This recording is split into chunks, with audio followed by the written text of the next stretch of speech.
சட்டி அடுப்பில் காய வச்சுருக்காங்க. இங்கே பாருங்கள், இது வந்து பச்சரிசி மாவுக்கு உப்பு போட்டு தண்ணி ஊற்றி வச்சுருக்காங்க. இதில் கொஞ்சம் போது தயிர் போட்டுக்கலாம். தயிர் இன்னும் இருந்தாலும் போட்டுக்கலாம், இது கொஞ்சம் கம்மியாக தான் இருக்குது. இதில் ஒரு அரைப்படி பச்சரிசி மாவு, உப்பு போட்ட தண்ணி. இதில் வந்து இங்கே பாருங்க, இது உருளைக்கிழங்கு துருவி வச்சது, இது கேரட்டு, இது முட்டைக்கோசு பொடி பொடியாக துருவி வச்சுருக்கேன், கருவேப்பிலை, கொத்தமல்லி தழை, வெங்காயம், பச்சை மிளகாய், கேரட்டு, கோஸு எல்லாமே இது மாதிரி பொடியாக நறுக்கி வச்சுக்கோங்க. இதை நல்லா பிசைங்க. பெருங்காயத்தூள் போட்டுக்கோங்க.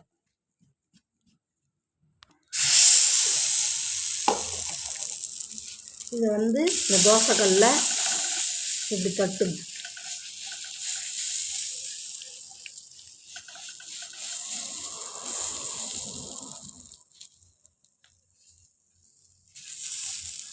மொத்தமாக அந்த கூட மேலே இருக்கிற மாவு எடுத்துடலாம்.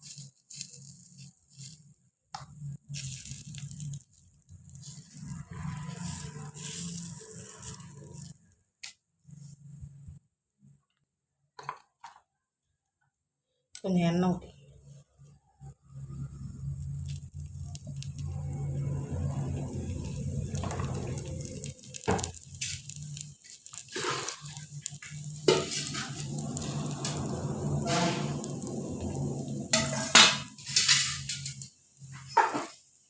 என்ன சொல்லு, குழம்பு வேணாங்க.